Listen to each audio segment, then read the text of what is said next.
Hey, did you know that you can support Enter the Gray Zone podcast now on Patreon? That's right. If you believe in what we're doing, if we have blessed you in any way, and when I say we, I mean I, because this is just a small project at this point. If I have in this endeavor blessed you and helped you grow in your faith or explored topics that were challenging, then you can support this work. Hopefully, by spreading and impacting more people, we're helping more people, because ultimately that's the goal. It is not so much to get a big audience as it is to get the right audience. So if you would like to support me in this endeavor, I would really welcome your support. There'll be obviously new tiers coming to Patreon. If you understand how it works, there are different levels of support that you can offer, and those will come with other benefits and fun things. So thank you for considering giving. If nothing else, please just like and listen and subscribe and share. And your prayers, as always, are deeply appreciated. Hi, I'm Robby. Let's enter the gray zone.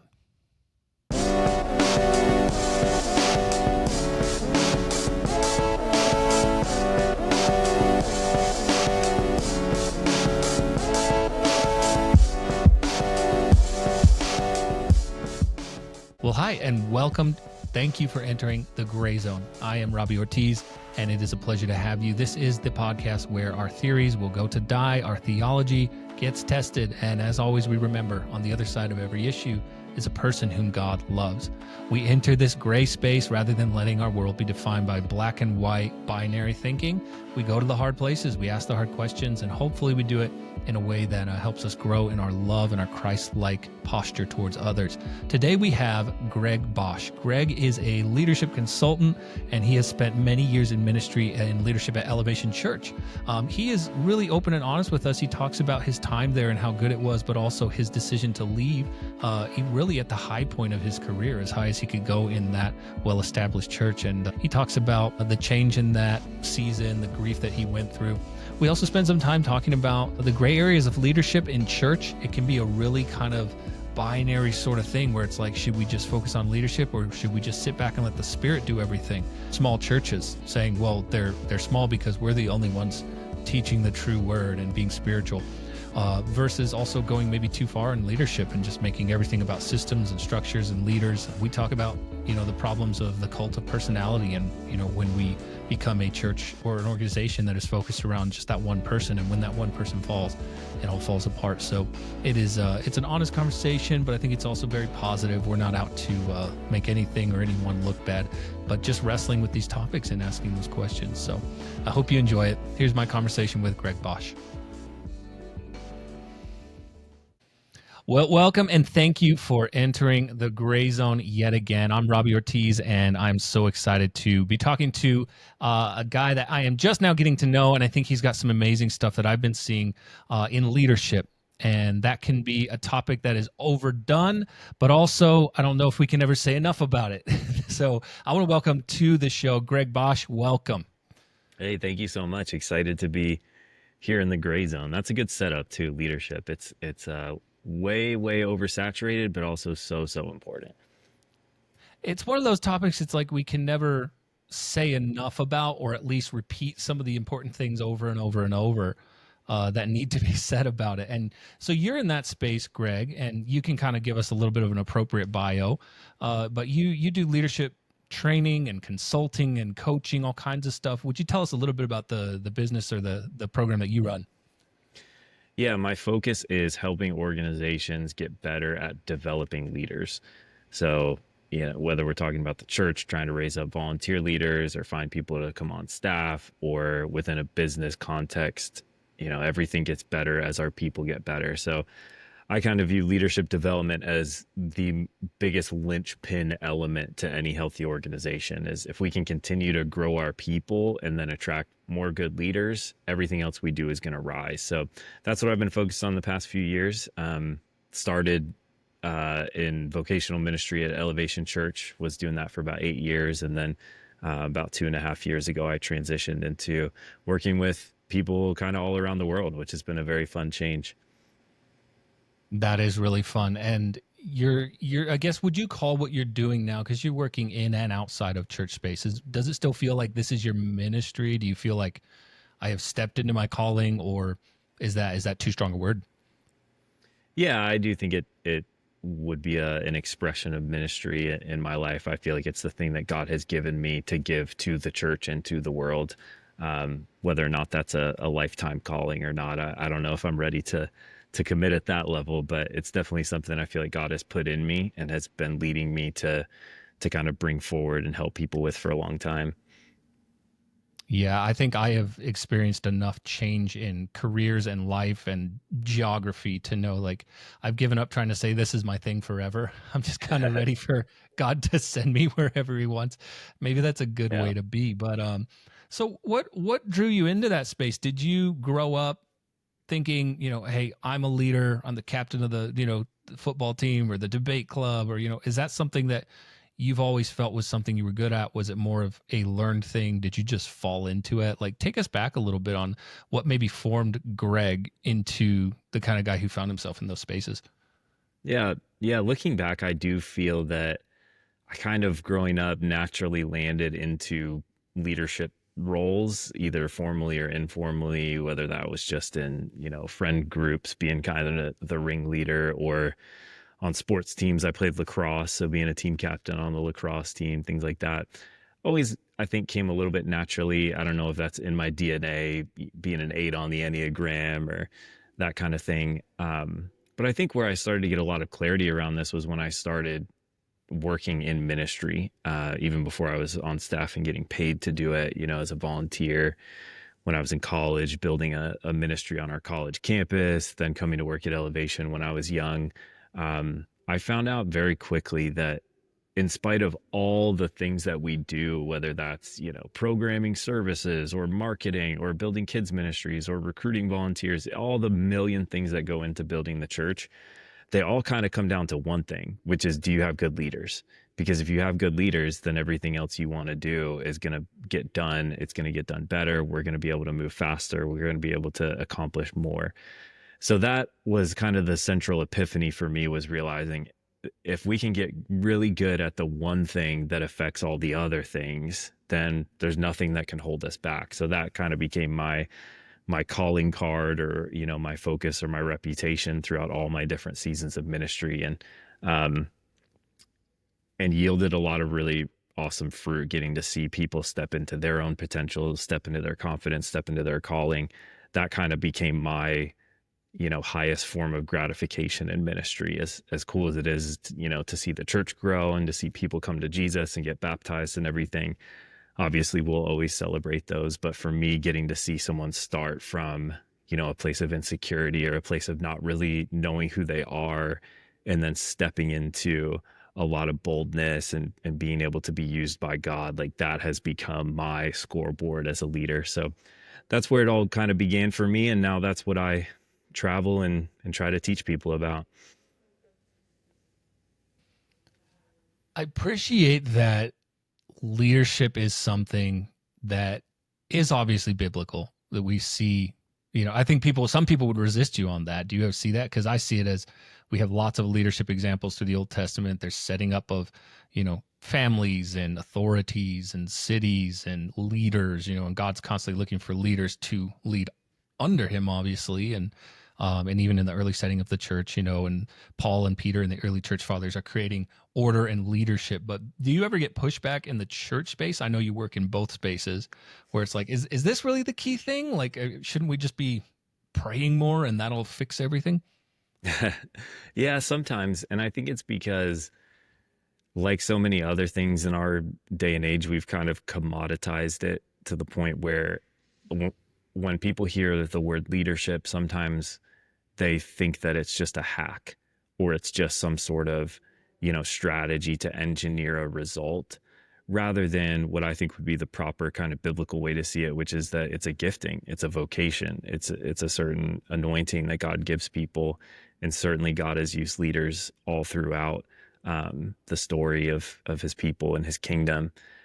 So I think where the pitfall comes in is when we feel like leadership is some sort of art that we can master that will um, remove the need for us to be people of prayer, or remove the need for us to rely on God.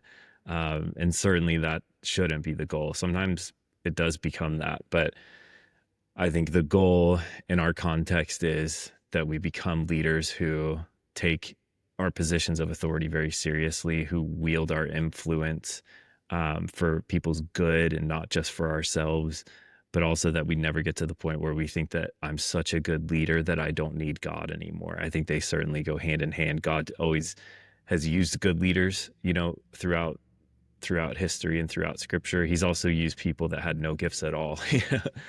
So to think that our quality as leaders could ever override God's purposes is of course silly. But yeah, sometimes it goes off the rails in that way. I think people have just gotten maybe a little bit tired of how the church has tried to pull in kind of lessons from corporate America or really successful business leaders, which of course there's a lot to learn from there. But when we overdo that, it can start to feel hacky. It can start to feel gimmicky. And I think that's what people are tired of. So in the past couple of years, you've worked outside of the church and running your business. What have you seen? What stood out right away in the non-church spaces that you thought was just interesting, or something that maybe people wouldn't have predicted? Well, I think the thing that's really refreshing about working with companies and businesses that are not churches is that the bottom line is very clear, and it it simplifies a lot of decisions. What is very challenging sometimes in the church is that there are some bottom lines, you could say, that we're after. We want to grow the church, we want to make disciples, we want to reach people, but there's not necessarily really good ways to even measure those things. And then we feel all these other kind of extenuating factors that influence us, like how we treat people and the idea of the Holy Spirit moving. You can't measure that. You can't put that on a spreadsheet. So there's all these different things that kind of go into the pot in the church world of leadership, where sometimes it makes things cloudy, and sometimes it makes things muddy. Sometimes it makes it feel inconsistent.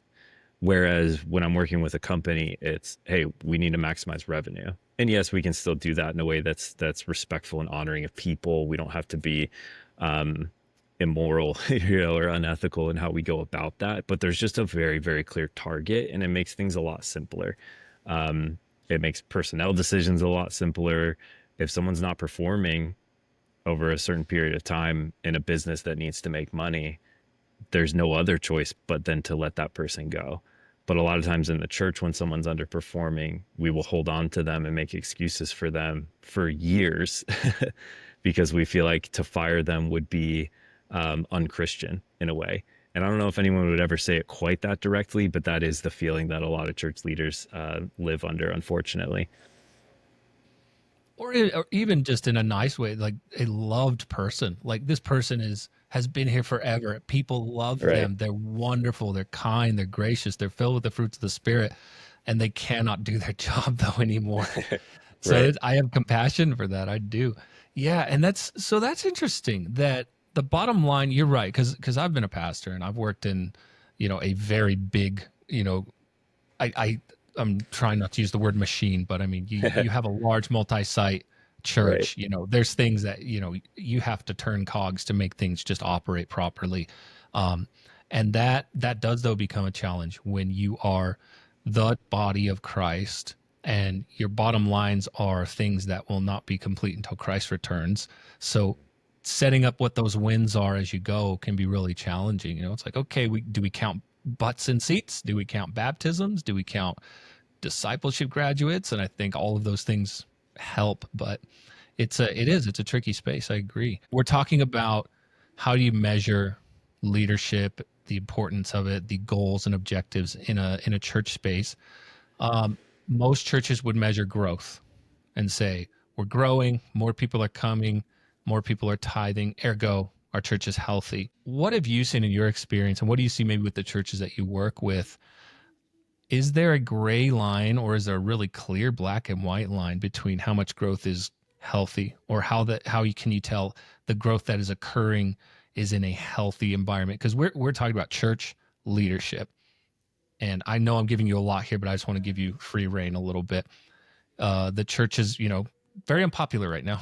And leaders in church have given us a lot of reason. There's been a lot of public ones that have given us reason to doubt church Yeah. leadership and stuff. And that's historical. We're not just talking about the last 20 years. We can go and look directly at like the Catholic Church and stuff. I say that also saying there's thousands of really healthy, good pastors who are out there with no profile doing things well. So I'm kind of getting into what's this gray space of when do we know growth is right? It's healthy, it's godly. What are the measuring sticks that you're using, maybe? And as I know I'm setting you up for a lot, so I mean, go with it where you want. Yeah, it's a great question. I think it's a question that every pastor needs to wrestle with, and there's a lot of branches that come out of the same root, and I think one of them is just trying to understand where is my motivation coming from. Because if we assume that growth in the church is a good thing, what's important is to investigate, well, why do you want it? You know, uh, and we'll probably never be able to fully strip out all our human pride from that question. But if we're honest, a lot of times we want to grow because it makes us feel successful. It makes us look good. It makes our platforms grow. And that's certainly the wrong reason, to want to try to grow. There's good reasons for growth. We want more people to know about Jesus. We want more people to experience salvation. These are great things to pursue, but it's very, very easy, and it's a very narrow kind of tightrope to walk when we can justify our pursuit of growth by those reasons. But deep down inside, we know that if I didn't grow, I would feel like a failure. So that's what makes it so muddy sometimes in the church is we're trying to recognize and disentangle, these godly missions that we feel like we've been given that are righteous to pursue from our own prideful or sinful kind of desires within it. So all that to say, I think growth, in general is healthy. I think if something isn't growing, it's not healthy, right? Sometimes we create this false dichotomy in the church where we say you can either pursue growth or you can pursue health. Like you have to choose between. And I think that's just wrong. I think sometimes what that results in is that we say the thing that isn't growing is therefore healthy because it's not hard, because it's not arduous. We're not asking too much of people, or however you want to define it. But like anything else in life, without some form of pressure, some form of demand, you don't get better. So I think if something isn't growing, if there's not movement to it, if there's not progress to it, I don't think you can call that healthy. It makes me think of like a stagnant pool of water that's become sickly and nothing can live within it. Um, there needs to be some movement. There needs to be some growth. But at the same time, we have to be careful not to go all the way to the other black and white side of the spectrum, which is to say that as long as we are growing, everything is justified. And I think that's what we've seen a lot in kind of this closing generation of churches over the past couple of decades, is that as long as we could get more people in the room, as long as we could see more hands get raised, it became almost kind of like a get out of jail free card for any decision that we made. It didn't matter if we ran over staff. It didn't matter if we ran over volunteers. It didn't matter if we, treated people poorly, because it's all for Jesus. It's all to get more people saved. And I just think that any philosophy that's based on the ends justifying the means is not a Christian one. I don't think that that's Christ-like in any way. I think our means have to be Christ-like, just as our ends are, if that makes sense. So all that to say, I have been posing a question related to this to a lot of pastors that I talk to, which is, hey, what if your church never grew any bigger than it is today? Is that okay? Is that wrong? Is that bad? I think we kind of operate under this assumption that more growth is always the goal, which in itself is just like a really, I think, discouraging way to live, because you're not always going to grow. It's not, your church is not always going to grow. It's going to have ebbs and flows. It's going to have ups and downs. And frankly, there may come a day where it just kind of hits a lid. I learned that when I was at Elevation. I led all the campuses of Elevation Church. We had 23 at the time when I was there. And we knew, we had learned that there's a life cycle to a campus. It may grow for its first, handful of years, but there's going to come a point where it kind of reaches its lid. And that doesn't mean it's now a failure. It just means that its goal has to change. So, where I've been trying to change the conversation is growth is good up to a certain point. But if we reach that point where growth isn't going to continue to happen in the same way, I think instead what we ought to focus on is fruitfulness. Fruitfulness. I kind of think of this image in my mind of a tree, and we even use the mental model of planting a church, like planting a tree, right? When you first plant it, the goal is that it just needs to grow. It just needs to get taller. It needs to grow branches. The thing just needs to grow, right? But just like a tree, I think there comes a point where a church has reached maturity in terms of its own growth in and of itself. But then at that point, its life is no longer about growing taller. Now its life is about bearing fruit beyond itself, not growth within itself, but now fruit beyond itself. So I think that's where the conversation should probably be shifting for churches as they come into that place of maturity is we'll still experience a form of growth, but it may just not look like more butts and seats. It may not look like more services or more campuses all the time. Now, how we bear fruit might mean we're going to raise up leaders for the kingdom. And we're going to send leaders out from our church to start businesses in our community that are going to change the culture in our city. Or we're going to send out church planners to other communities that are going to, start new trees and bear more fruit where they go, that kind of thing. So I think it's just kind of changing and in a way maturing and evolving how we view success within the church. I just think if the only way we define that is how big it gets, how quickly, I think that's a very sad and small way to view church. Yeah, I agree with you. I appreciate the metaphor too of the tree because I think we can get so focused on our own lifeline, our own timeline, excuse me, and not realize like part of the growth of the church is going to extend beyond our life. Like, are we building just a faithful church that our grandchildren are going to go to when they're adults? Like, is this thing going to remain beyond my life, even if it's only a 200-person church, which is a little larger actually than the average church in North America? Have we built something that will give fruit every single season and on, rather than can we see this giant thing in front of us now? I mean, hey, look how many people are here. It's like, well, yeah, but is it going to last for 20 years, 30 years, 40 years? That's a good way to think of it. So Yeah. multi-site churches, I think I have a bone to pick with them. So you can push back all I you probably want. do too. Yeah. I see the need for growth. I see the need for expansion. And if a church is able to plant multiple, I see no negative thing with that. But I hate link churches. Let's all link for the one speaker at the big house and everything. And I can't stand it. And part of the reason is not because I don't want to watch a movie at church, although I don't, right? I want someone in the room. But it seems to me like something that actually hinders growth and hinders leadership development. It's like we want, I guess to me, I see it as a posture of I'm the one who's anointed to speak over this entire church and no one else is as anointed as I am to preach. And I see like a lack of being able to like, well, where are you building the next generation or multiple other people? So that's my thing with that is it seems to be something that actually, well, it looks like growth because, hey, there's more buildings in more cities. You have a lot of churches, I think, follow that model of we're all zooming in to hear this one person.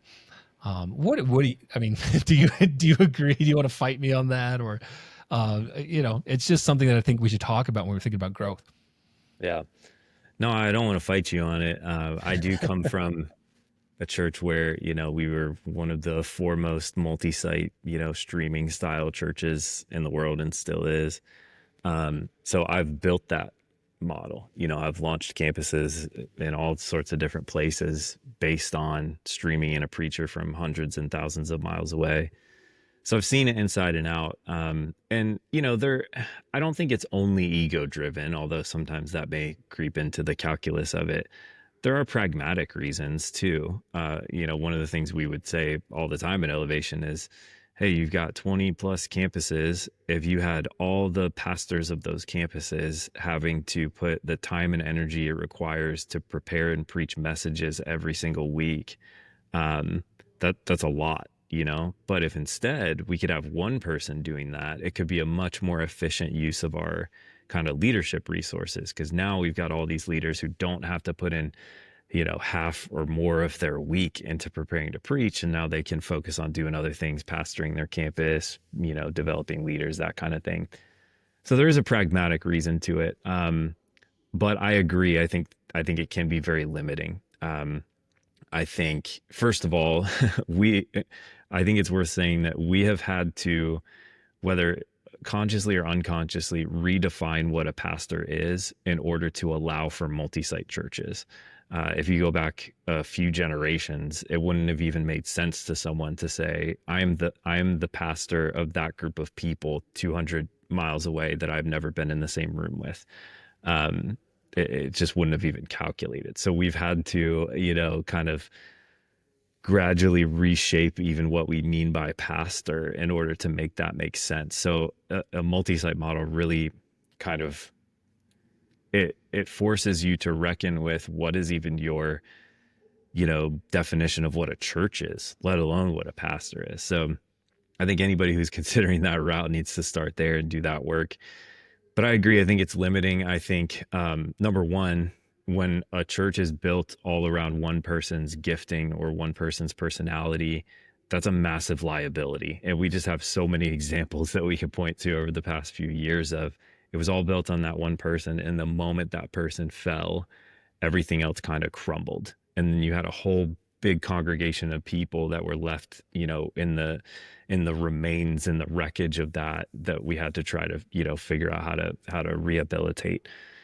So it's just a liability from a risk standpoint. But I agree also that it's limiting from a leadership standpoint. I think when we don't raise up more communicators within the church, I think we miss out on what can be really helpful kind of diversity of perspective and diversity of gifting within the people that we have.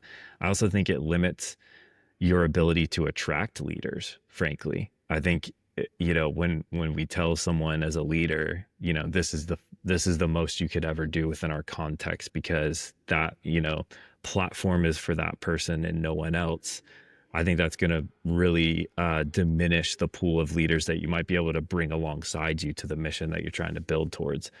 So, frankly, I mean, I think multi-site church is very hard. I think people think it's easier than it is. What I see very commonly is people will launch a campus either because their one location is full and they need more space, or because they have somewhere along the way decided that launching campuses is the goal or is the evidence of success. And I think that's natural because so many of the big churches and big pastors that people look up to have been the pastors of the big multi-site churches, right? So it's very easy to say, if I want to be successful like that guy is successful, I need to build a church that's kind of like his. But people seem to think a lot of times that becoming multi-site just means getting another building, putting a couple of staff over there, sending some volunteers over there, putting up a screen, and now we're multi-site.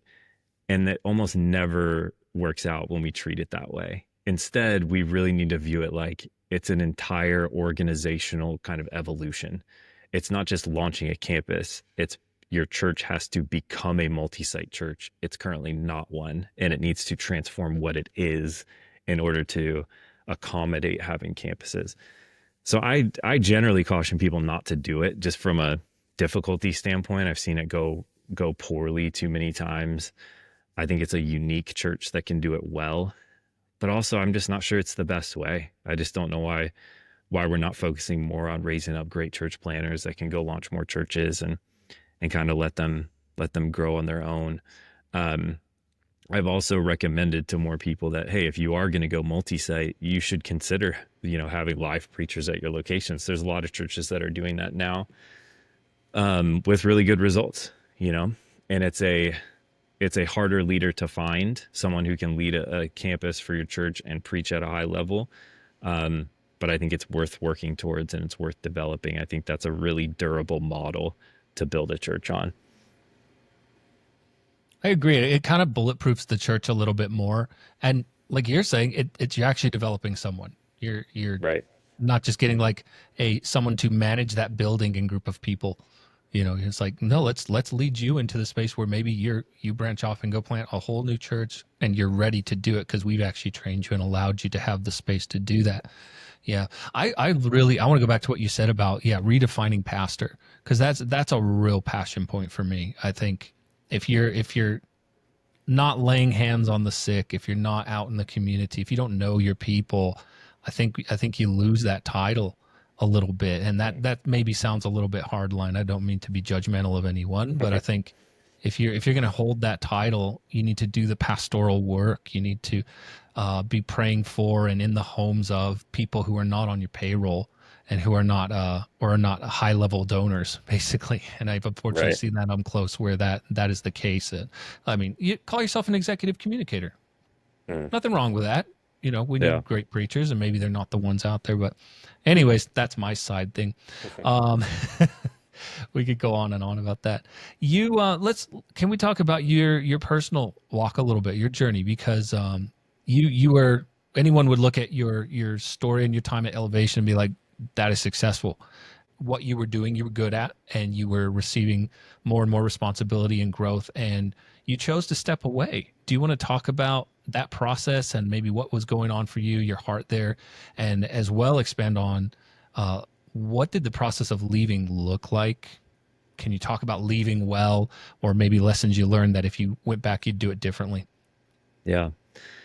Yeah. I mean, my time on staff at Elevation was uh, a wild ride, a roller coaster. It felt extremely accelerated.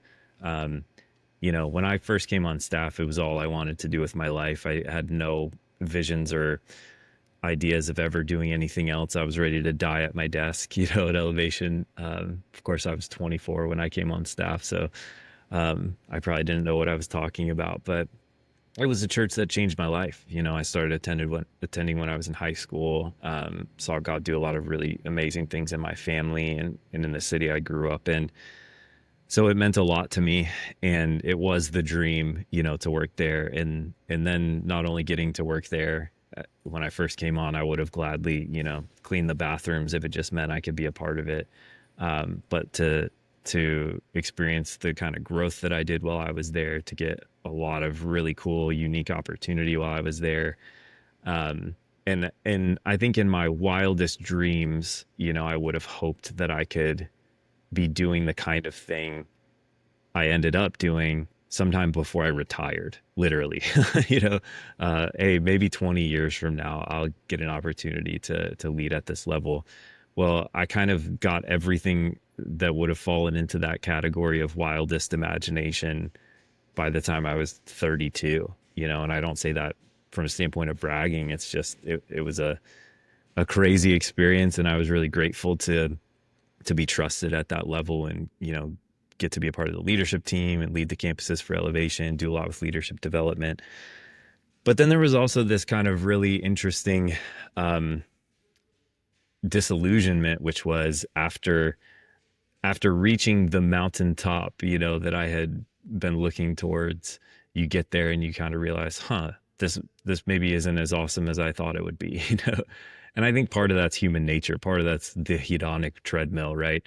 Um, but I also think sometimes God gives us disappointment like that as a way of helping us identify our own idols, whether that's in, our professional goals. If I can just get to this level, then I'll be happy. Or if I can just make this much money, then life will be good. Of course, that never delivers in that way. So I do think sometimes disappointment is a gift from God to kind of bring us away from those things we idolize and back to Him. Um, but at the end of the day, I kind of shortly after receiving the last promotion I would ever get at Elevation, meaning there was no higher in the organization I could ever go. Um, my wife and I, we just kind of came to the realization that this isn't what we wanted to do anymore. And it wasn't anything crazy. There's no scoop, in terms of something wild that happened behind the scenes. It was, the simplest way I could say it is I started attending Elevation when I was 16 or 17 years old. And in all those years, Elevation became a very different church along the way. And I became a very different person along the way. The place it was when I left is not the place it was when I started. And that's not to say that it was bad or got worse or anything, but it was different, and I was different too, and God was doing new things in me, um and we just kind of recognized, in spite of the fact that it felt like the world had been given to us, and we had, everything we could have wanted there in terms of influence and authority and responsibility and all that, that we were ready for something new. Um, and frankly, that decision came about very quickly. It wasn't something that we were wrestling with or praying about for years. Um, I remember a couple trusted mentors in my life who I was talking to at the time, and they both independently said essentially the same thing to me, which was, if you feel like you have to change who you are to fit in where you are, then that's when it's time to go. If you feel like you have to change who you are in order to be where you are. And they didn't mean that at like a, shallow preference level. Of course, we should all be willing to, submit to a certain degree. Of course, it's not about preferences or that kind of thing, but at more of a core conviction level, at a values level. If you feel like you're having to compromise your identity just to keep your seat or to get the next promotion or something like that, then that's a really good indicator that, the season has run its course. And, as Elevation kind of evolved and started heading in some new directions, we did feel that kind of misalignment.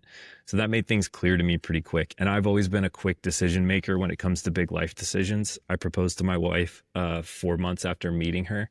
Uh, so I don't mess around when it comes to stuff like that. I feel like when you know, and there's no point in wasting time. So we made the decision pretty quickly, which, we didn't have any plans after that. It's not like we were out applying for jobs, or we didn't have the next thing lined up. We had no clue. We left, and then we spent the next 2 months going, all right, let's catch our breath. Now what the heck are we going to do? Because again, we'd never, imagined doing anything else. So that's what ultimately ended up with me landing in what I do now, and teaching and consulting and all that, which has been fun. But it certainly wasn't like a calculated strategy to end up here. But I heard you still say like there was something changed in the spirit. Your wife and you concurred. You got confirmation from spiritual leadership. Like you seem to have followed, even if it wasn't intentional, a pretty good script. I think that I know I would probably advise others to do in a similar situation. Yeah. That's pretty good. I have been blessed throughout my life to always have really helpful, wise mentors around me. And I would recommend that to anybody, especially young leaders. It's so easy in the age of, content saturation and a million opinions and so much information in front of you all the time. It's so easy to just get, swept up in different things, and to have some kind of voices that they're close enough to know you, but they're detached enough from your situation to be able to speak into it a little more objectively, can just be so helpful. I absolutely agree. And unfortunately, I don't know if it's a problem on the young person's side, or that there's a lack on the senior side of that, right? But I find most people I speak to are like, I can't find someone like that knows me and that I can talk to face and that I trust. Though I do think those men and women are out there, but it seems like there is a bit of a lack there. Like when we did our big, I was telling you before we got on, a big transition from serving in a church as well. And that involved also a cross continental move. We prayed on it for a year. We got a handful of people who were completely removed, who had no stake in the game for it, to pray for us over a year, as well as a few who did have some, had some, would have been directly affected. And so we didn't make a quick decision, but we just wanted to make sure we weren't making the wrong one. So we took our time and everything. But as after having made that change and transition, and in the new space we're in, and it's seemed like it's the right choice, now trying to find new people like that who'd be like, if I was in a crisis of moment and I needed wise leadership counsel, I mean, one person maybe I think I could go to.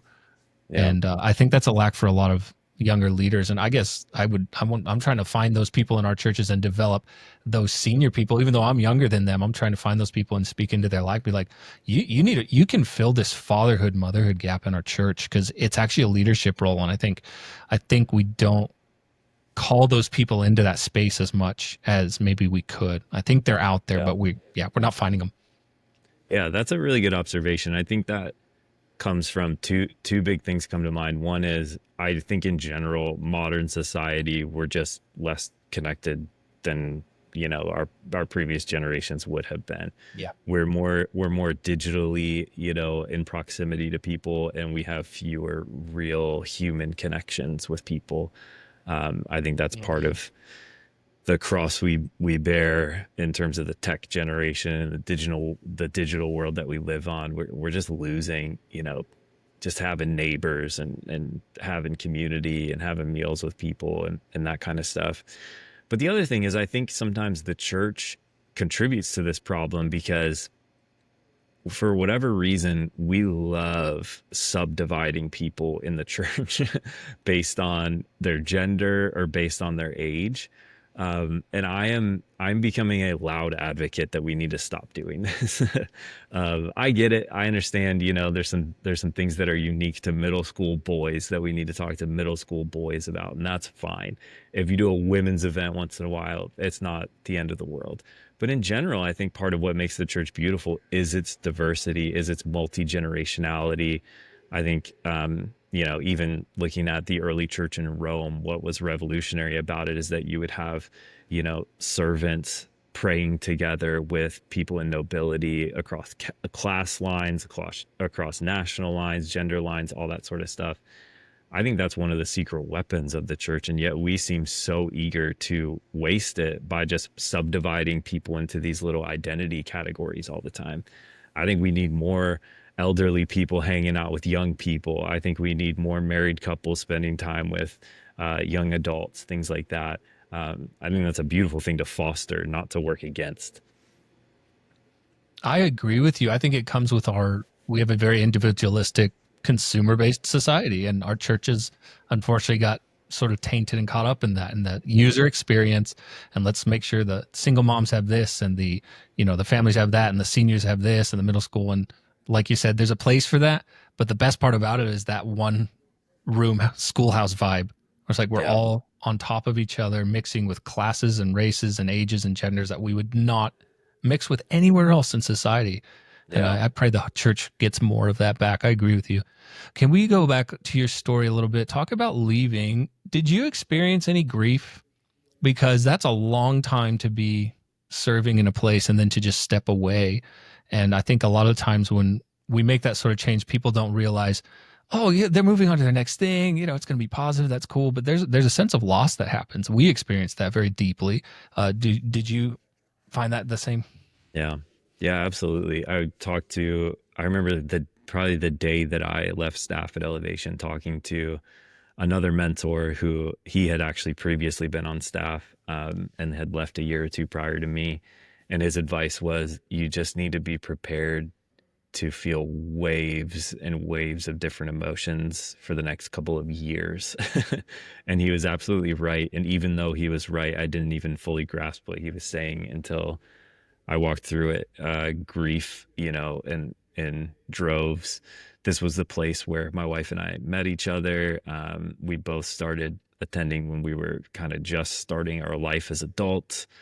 Um, our communities were rooted there. Our identities, in a lot of way, had been formed there. My whole relationship with God was kind of grounded in that one church experience. So there's a lot to grieve, when you disconnect in a way, from something that your whole life has been so intertwined with. It's painful. It's also awesome, it's an awesome struggle in a way, because it forces you to rebuild. It forces you to wrestle with, where's my affirmation come from? It forces you to wrestle with some assumptions or belief systems that were just kind of handed to you by the environment. And now you have a chance to step back and go, hold on, what do I actually believe about this? Not just what I'm supposed to believe because of the thing I'm a part of, but what do I really think? Um, so there's been a lot of fruit in that process too. But yeah, I mean, super emotional. I mean, especially in the church, because the way we tend to approach staffing in the church is, you're not just clocking in for a 9 to 5. You're signing up to basically bring your whole life into this, and your family's going to be deeply involved in it, and you're going to be deeply involved. and we spend, the weekends together, and you always got stuff going on in the evenings, and it's not just professional, it's also spiritual. So there's so much kind of enveloping, that happens when you come on staff at a church like that. So pulling away was really hard. I think grief is a good word. I think sadness, frankly, sadness about some things that we lost in that process, some relationships that kind of faded away. um, it's hard when you live in the grind of that kind of a bubble. It's hard to maintain relationships with people outside of it. So we found that there were a lot of, friendships that had to be kind of remade and things like that. um, but all in all, it's been, it's one of those things that we'll look back on and say we're so thankful for that journey, even though while you're in it, you're going, this is so hard, did we make a mistake? Yeah. And honestly, I think a lot of people, they may be at a place where they feel in their heart that it's time to move on from the thing they've been a part of, but they won't, because they know it's going to hurt so much.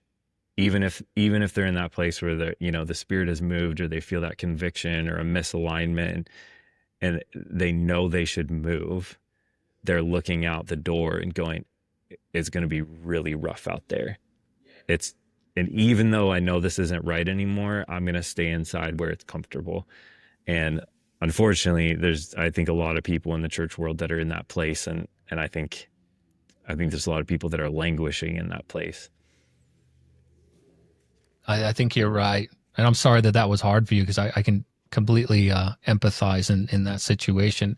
I think we look out that door and we think, how can I ever attend church in the same way again? Or how can church ever feel the same now that I have, because you do, if any size church, if you are a full-time person giving to that, or a part-time and bivocational, God bless them, it's your life, it's everything, and it should be. If it is your calling, I've heard you talk about this, like if it is your calling, it should take everything, and it should receive your best and your utmost.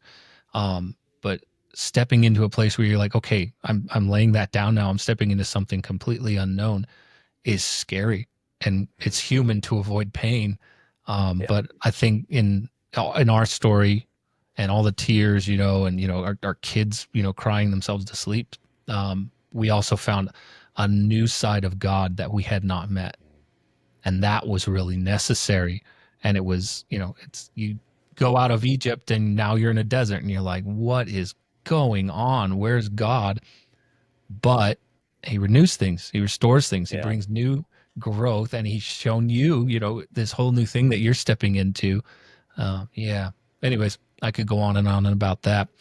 Um, what are you, in kind of closing? We're near our end of time. I want to respect your time, but what are you seeing in young leaders?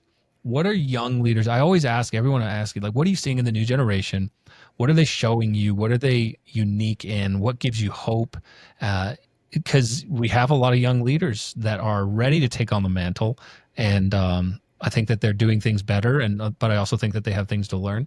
You yourself were a young leader, and that comes with its pros and cons. So, but kind of open for them. Like, in your work now, what are young leaders doing better than older leaders? Yeah, I think what's really cool right now is that a lot of young leaders in the church, they have taken really, really good notes on the Mm. mistakes that their predecessors have made.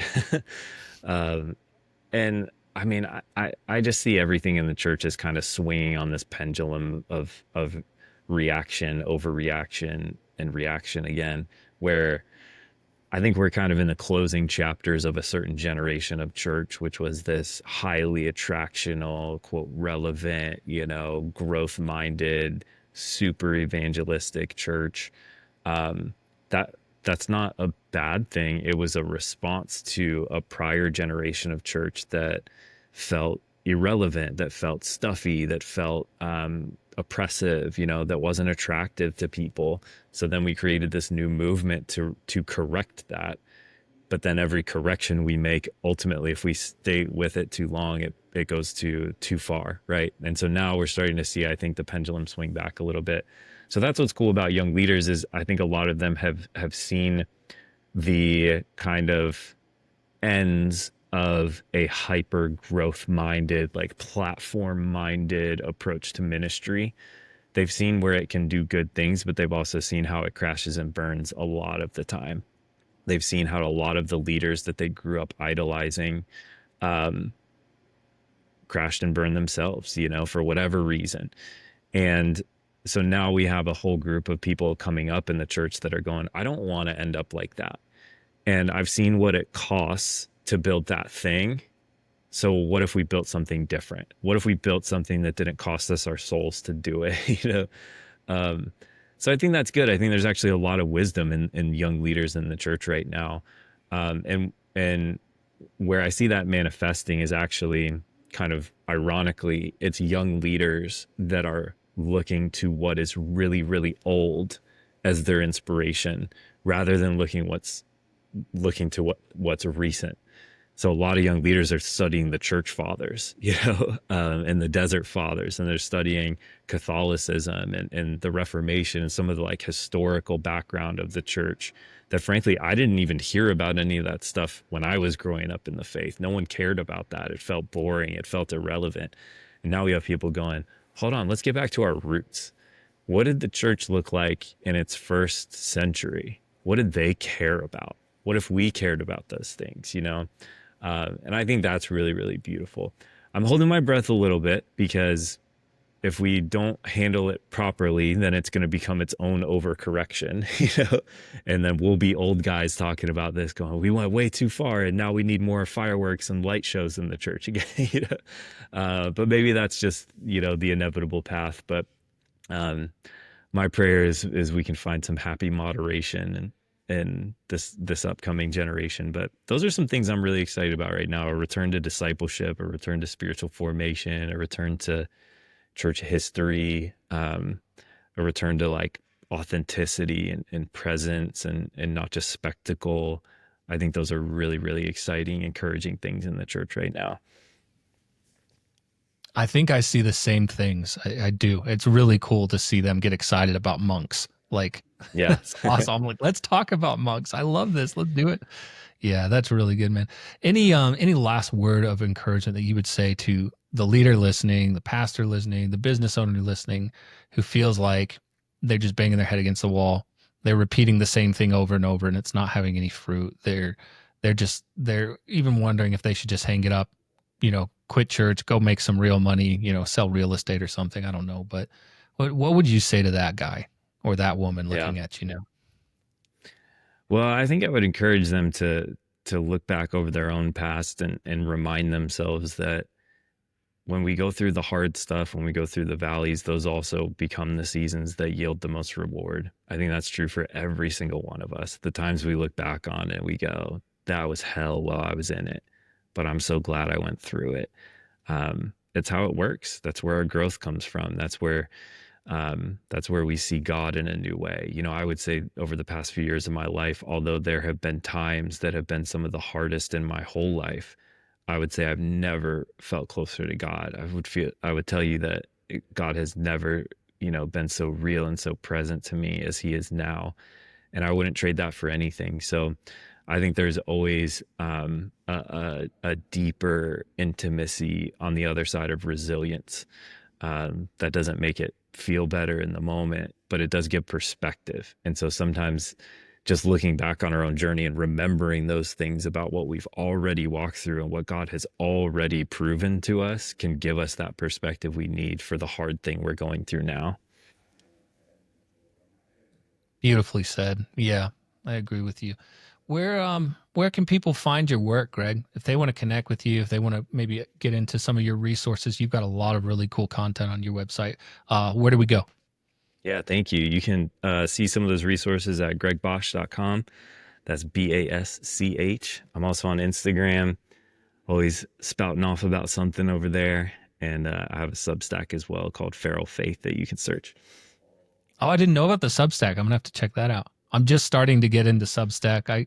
I would like to have one, but I don't know if I have it in me to write that much. So it's Hey, tricky. I have such a love-hate relationship with writing. I love it. I feel like I'm a writer before I'm anything else, but it's also the thing I dread the most. It's a grueling process, and I hate myself every time I sit down to do it, but I know I'm supposed to do it. I love Substack. I actually, I'm on Instagram, but Instagram is so exhausting to me. I hate fighting with algorithms and all that stuff. Substack has felt like just a breath of fresh air in the digital world. It's just different. There's more honesty, there's more vulnerability, there's more space. Not everything has to be a little quick hit, spicy headline. There's space to breathe, and people only go to Substack when they want to read something that's a little bit longer. So you don't feel that same pressure on Instagram where it's like, I have to hit people in the face with something real controversial or real spicy because I only have 2.5 seconds of their attention. So Substack's amazing. It's probably going to get overrun at some point, once too many people are on there and it becomes its own, place of gimmicks. But for now, Substack is amazing. It sure seems to be. I'm finding that too. I'm like, this right now, before it get the bubble popped, it's like this seems to be a good Yeah. positive space where This is you the can go and golden really, age. yeah. Good on you though for being in this age of AI, being like, I'm going to do the grueling work of actually writing my stuff, and to anyone who actually does that, because, yeah, we don't need more garbage. We need real. Hey, thanks, Agreed. Greg, for being generous with your time, man. It's good to get to know you. I hope maybe we can have more conversations in the future. And thank you for championing the church and being a leader of leaders. We need those more than ever. Would you be willing to just say a word of prayer or blessing for those listening as we go? Yeah, absolutely. God, thank you so much for these conversations. Thank you for the vision that you've put on Robbie's heart to ask real questions in a world of superficial and shallow, to go a little bit deeper, and to talk about the things that people really need to hear. So we're just continuing to pray for momentum and traction over these conversations, praying for everyone who's listening in, that they would hear an insight or a revelation that would help them overcome the thing that they're facing right now, that in spite of our conversation, that somewhere within it, they would hear your voice as well, Lord. And we thank you so much for who you are. In spite of everything else, you're good, you're with us, you're present, and you have good things in mind for us. So we love you so much, God. In Jesus' name we pray. Amen. Amen. Thanks, Greg. Hey, thank you so much, Robbie.